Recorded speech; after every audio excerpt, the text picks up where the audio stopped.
Okay, we're back. So in the last video, we saw in the mid 1700s, Needham set out to show that there was a vital force. And what he did, again, was he took some broth that, whoops, wow, that's strange, that usually has some cells in it, and if you leave it out, it will rot. He boiled it to kill those cells, sealed it so that no new cells could get in, and then it rotted. So somehow cells grew despite the fact that he boiled them. So what's going on with this? Well, 27 years later, Spallanzani repeated the experiment, but he added a variable, so he left some tubes open, and he also increased the boiling time. So what did he find? Well, his stoppered tubes did not rot. So again, what that means is that what we would expect to happen happened, where, let's see, I guess I didn't draw that, but what we would expect to happen is if you start out with some cells in some broth, and you, whoops,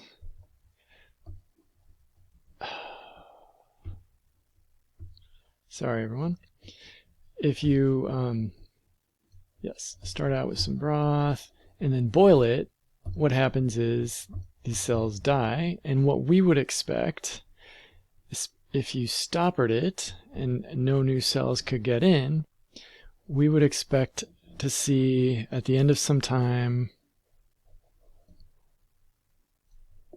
clear broth with no new cells, no rotting. That's what we would expect.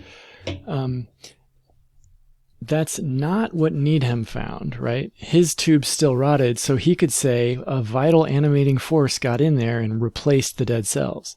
Spallanzani did the same experiment, but he increased the boiling time, and he found that what we expect to happen happened, and no vital animating force got in there. Nothing like that happened, and no new cells were created.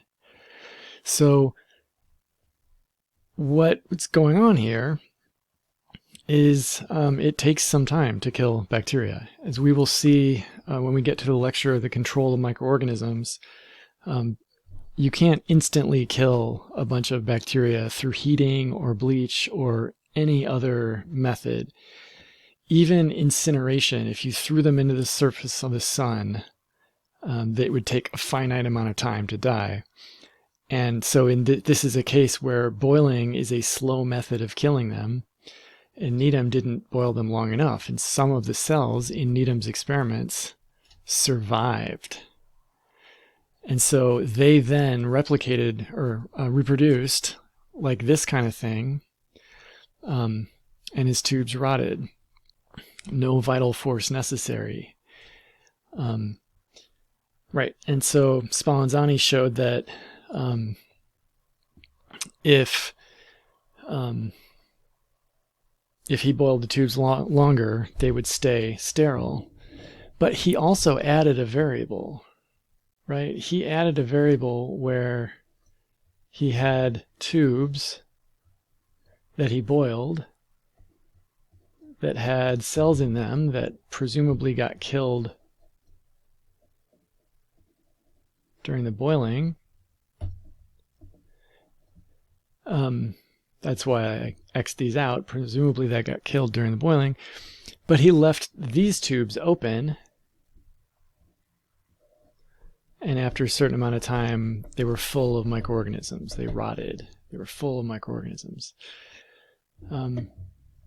So what's the difference between an open tube and a stoppered tube?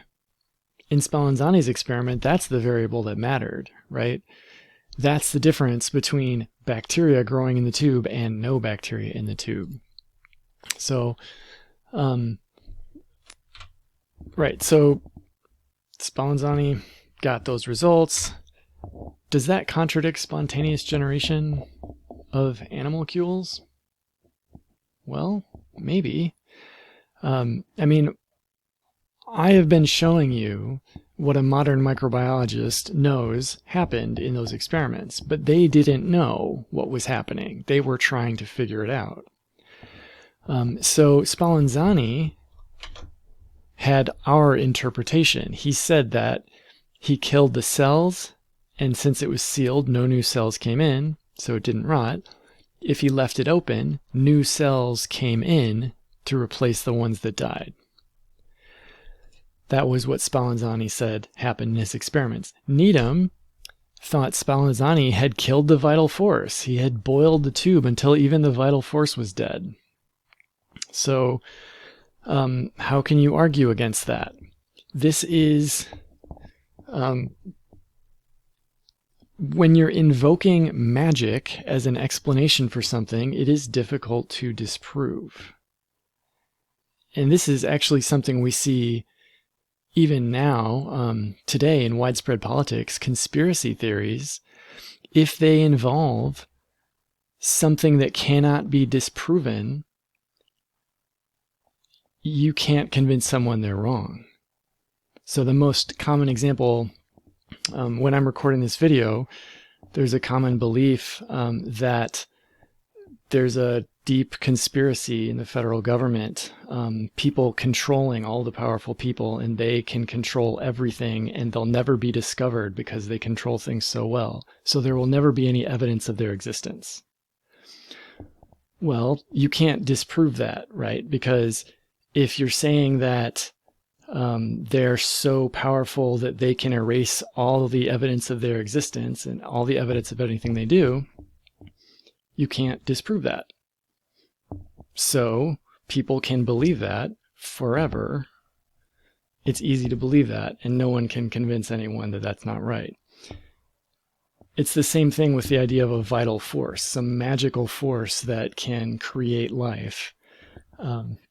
It's difficult to disprove, and so people can hold on to that idea for a long time. So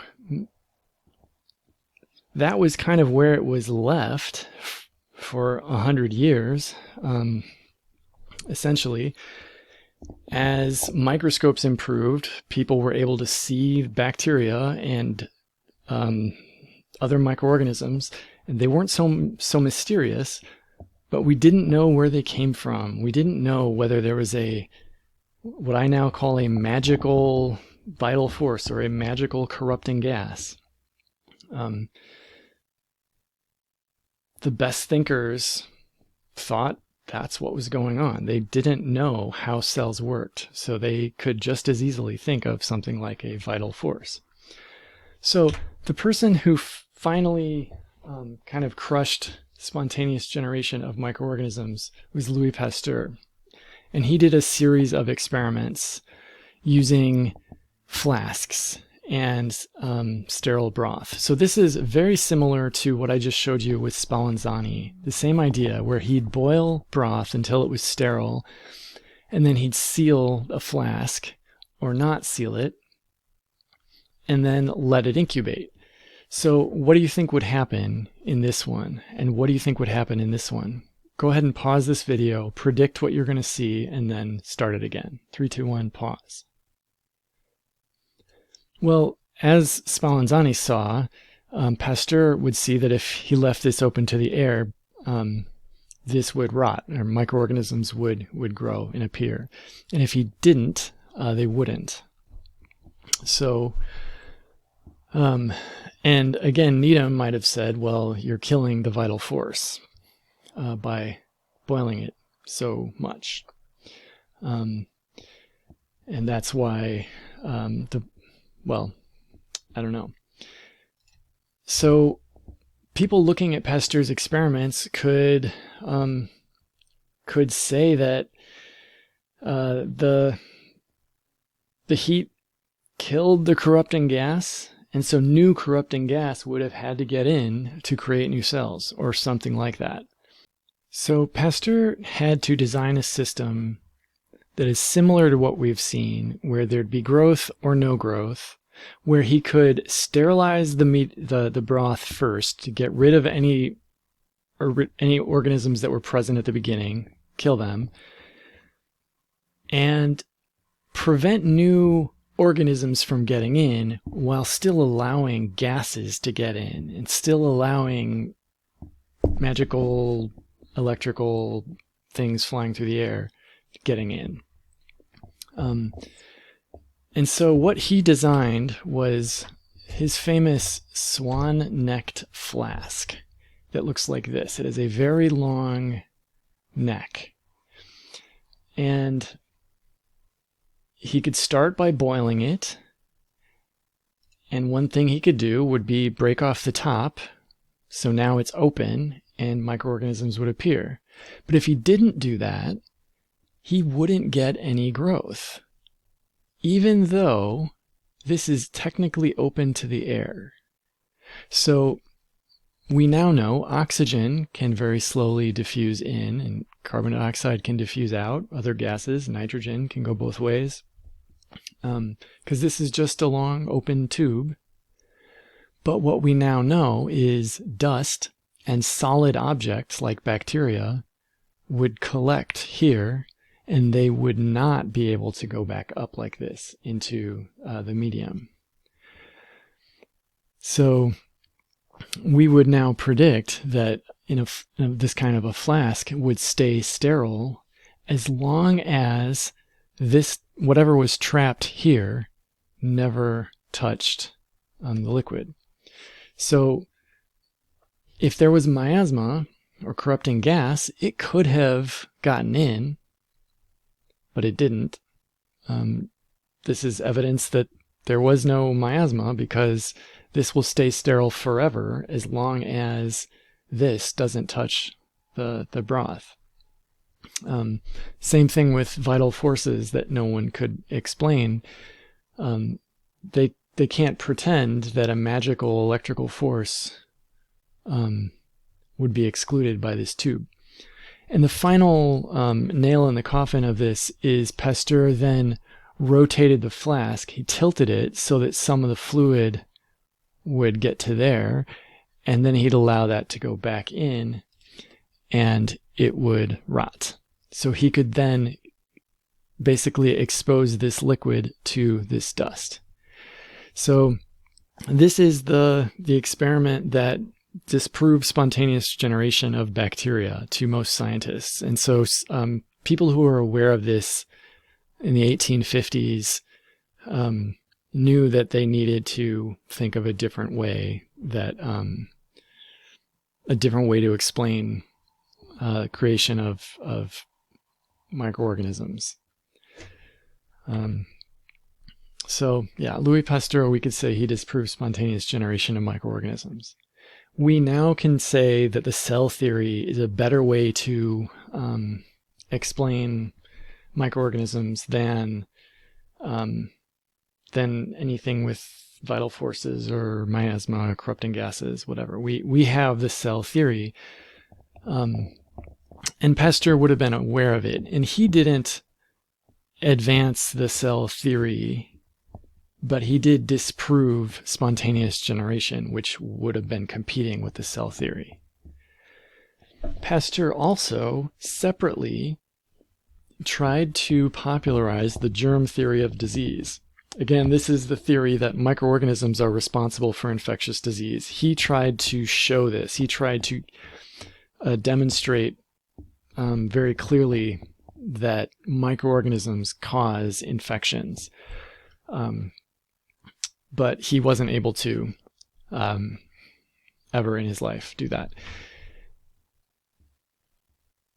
And we'll come back to that, because we're going to look at two more historical... we're going to look at basically two more people and the historical things they did.